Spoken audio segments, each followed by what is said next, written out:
Hey friends, welcome back to my YouTube channel Finance Fortune. My name is Dr. हार्दिक शाह. दोस्तों, आज के video के अंदर एकदम हॉट टॉपिक वाला शेयर लेके आया हूँ. सबको ये शेयर के बारे में बहुत सारी चीज़ें जाननी है.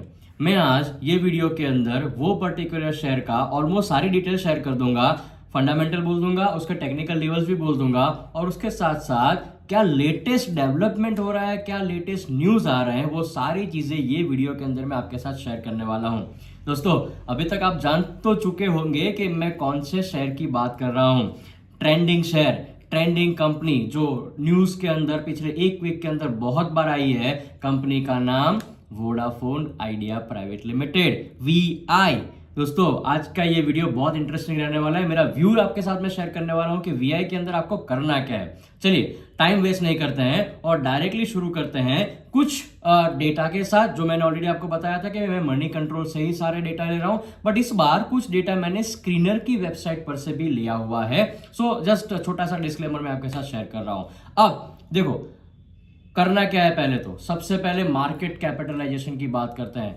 64,403 करोड़ की मार्केट कैप, 64,400 करोड़ के आसपास का मार्केट कैप. और ये पूरा जो सेक्टर है, मतलब टेलीकॉम सेक्टर, तीन बड़े प्लेयर. सबसे पहला जो टॉप पर चल रहा है वो है भारती एयरटेल, दूसरा रिलायंस जियो और तीसरा जो है वो वोडाफोन आइडिया है. अभी जो करंट मार्केट प्राइस चल रही है ना, वीडियो रिकॉर्ड करने के टाइम पर करंट मार्केट प्राइस करीबन 12.70 रुपए, 12.70 का ये करंट मार्केट प्राइस चल रहा है. हाई बीटा स्टॉक है, मतलब वॉलेटिलिटी इसके अंदर बहुत रहती है, रिस्क ज्यादा है. बट अब देखो, प्राइस भी कुछ भी नहीं है. 12 रुपए, 12.5 रुपए के आसपास ये स्टॉक ट्रेड कर रहा है. मतलब वो तो पक्का रहने वाला है, वॉल्यूम बहुत रहने वाला है, हाई बीटा ये पर्टिकुलर स्टॉक के अंदर रहने वाला है.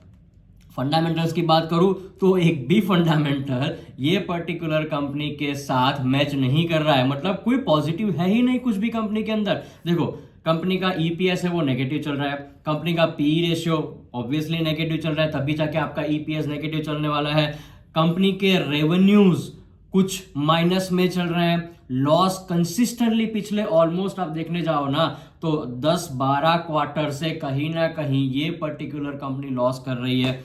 अब डेट कंपनी के साथ 2 लाख करोड़ से भी ज्यादा का कंपनी के पास ऊपर डेट पड़ा हुआ है, मतलब उतना पेमेंट करना बाकी है. ये सारे फंडामेंटल्स हो गए. फंडामेंटल्स के अंदर कुछ जानना जरूरी है नहीं, मेरे लिए लगता नहीं है, क्योंकि 12 रुपए के शेयर के अंदर आप फंडामेंटल क्या देखने जाओगे. प्रॉफिटेबल कंपनी तो है नहीं, बट कस्टमर बेस बहुत बढ़िया है इनके पास. तीसरी लार्जेस्ट कंपनी तो है टेलीकॉम की, इसीलिए कस्टमर बेस तो बढ़िया है ही है. और देखो, ये ट्राई कर रहे हैं रिवाइव करने का, कंपनी को खुद को रिवाइव करने की ट्राई कर रहे हैं. कितने सक्सेसफुल होंगे मुझे अभी नहीं पता है, but they are trying their level best.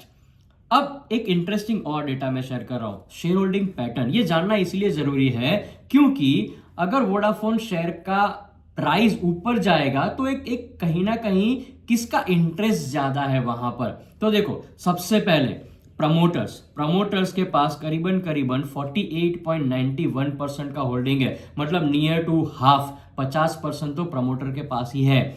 उसके बाद domestic fund DII, they are holding approximately 2.41%. DII का होल्डिंग उतना ज्यादा नहीं है. Foreign institution FII, they are holding near to 2.03%, उनका भी होल्डिंग उतना ज्यादा नहीं है. Public near to 14.42%. बट सबसे ज्यादा जो स्टेक है, second largest stake in this particular Vodafone Idea share is of a government के पास अप्रोक्सीमेटली 32.23% का स्टेक है, शेयर होल्डिंग है उनके पास. मतलब कहीं ना कहीं अगर गवर्नमेंट इंटरेस्टेड है तो आप समझ सकते हो कि ये पर्टिकुलर शेयर कहीं ना कहीं आपको पॉजिटिव रिटर्न देके जाएगा. वो कल भी दे सकता है, वो नेक्स्ट मंथ भी दे सकता है, वो नेक्स्ट ईयर भी दे सकता है, बट टाइम विल टेल कि ये शेयर के अंदर क्या होने वाला है. अब देखो, एक जो करंट न्यूज जो चल रही है, क्योंकि इसमें टेक्निकल लेवल्स दिखने का कोई मतलब है नहीं, राइट. पर ये जो शेयर का एनालिसिस है उसके अंदर मैं करंट न्यूज को डाल रहा हूं, एकदम करंट न्यूज.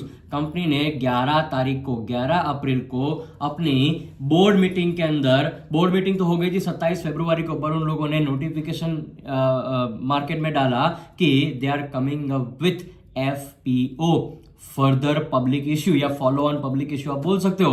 फ्रेंड्स, 18,000 करोड़ का एफपीओ कंपनी ला रही है और एफपीओ की जो ओपन डेट होने वाली है वो 18 तारीख को 18 अप्रैल और वो क्लोज हो जाएगा 22 अप्रैल को। उसके बारे में मैं अपना एक सेपरेट वीडियो बनाऊंगा कि आपको वो एफपीओ के अंदर इन्वेस्ट करना चाहिए कि नहीं करना चाहिए, राइट। क्या अलॉटमेंट मिलेगा, क्या प्राइस होगी, वो सारी डिटेल के बारे में आपको मैं एक सेपरेट वीडियो डाल देने वाला हूं। बट अभी का जो व्यू बन रहा है ना, 18,000 करोड़ मार्केट में से वो लेने की बात कर रहे हैं, प्लस उन्होंने 2075 करोड़ आदित्य बिरला ग्रुप एंटिटी से ऑलरेडी रेस कर लिए हैं। मतलब नियर टू जो पैसों का इन्फ्यूजन, मनी इन्फ्यूजन बोलते हैं ना, कंपनी के अंदर पैसा आएगा, स्टेक भी डाइल्यूट होने वाला है वो तो पक्का है, बट जो पैसा मार्केट में से आ रहा है वो 20,000 करोड़ के आसपास का पैसा उनको वो लोग रेस कर रहे हैं। अब ये पैसा जाएगा कहां पर? ऑब्वियसली कंपनी के बेटरमेंट के लिए जाएगा ना। कंपनी कहीं ना कहीं खुद को रिवाइव करने की ट्राई कर रही है, डेट कम करने की ट्राई कर रही है,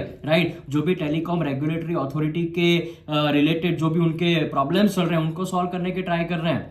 तो एक बड़ा न्यूज, 18,000 करोड़ का एफपीओ आ रहा है, करंट मार्केट प्राइस 12 रुपए 50 पैसे के आसपास चल रही है। अब करना क्या है? मेरा व्यू एज यूजुअल मैं आपको मेरा व्यू बताता हूं, राइट। सो मेरा व्यू ये है कि अगर ये प्राइस पर आप करना चाहते हो, मतलब बाय करना चाहते हो 12 रुपए 50 पैसे के आसपास, तो उसमें कोई प्रॉब्लम तो है नहीं।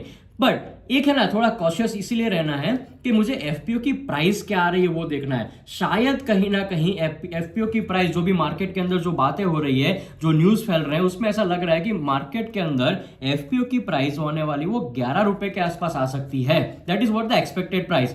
एग्जैक्टली अभी पता नहीं है, वो 1-2 दिन के बाद क्लैरिटी मिल जाएगी। बट 11 रुपए के आसपास अगर वो एफपीओ की प्राइस आती है तो आपको यहां से 1-1.5 रुपए और सस्ता मिल सकता है। अगर इन्वेस्टर हो तो अभी इन्वेस्ट कर लो, एफपीओ के अंदर आपको इन्वेस्ट करने का चांस मिलने वाला है। वोडाफोन आइडिया कितना ऊपर जाएगा वो तो टाइम बताएगा, पर अभी का ये जो मेरा व्यू और रेकमेंडेशन, ये जो बोलो वो बन रहा है कि आपको एफपीओ की प्राइस का वेट कर लेना चाहिए। अगर अच्छी प्राइस पर मिल रहा है, इससे कम प्राइस पर, क्योंकि मैं ऐसा क्यों बोल रहा हूं पता है?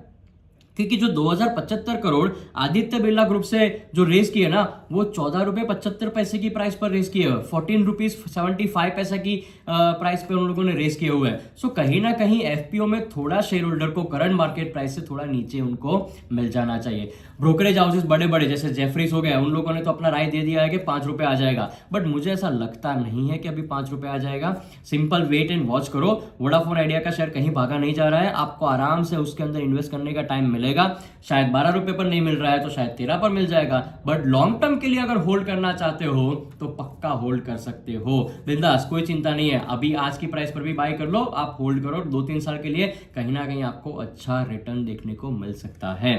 फ्रेंड्स, बहुत सारे क्वेश्चंस मुझे लोग पूछ रहे हैं, आप मुझे कमेंट बॉक्स में भी बता सकते हो कि वोडाफोन आइडिया का शेयर आप कब परचेज करना चाहते हो, एफपीओ की वेट करोगे या करंट मार्केट प्राइस पर आप ले लोगे। Friends, very simple, share this video with your family members and friends so that they can also have a little bit of idea, जब उनके कंफ्यूजन, मतलब बोलते हैं ना कि भाई कंफ्यूजन दूर हो जाएगा वोडाफोन आइडिया के शेयर के बारे में। Friends, thank you so much for watching my video. Thank you very much friends.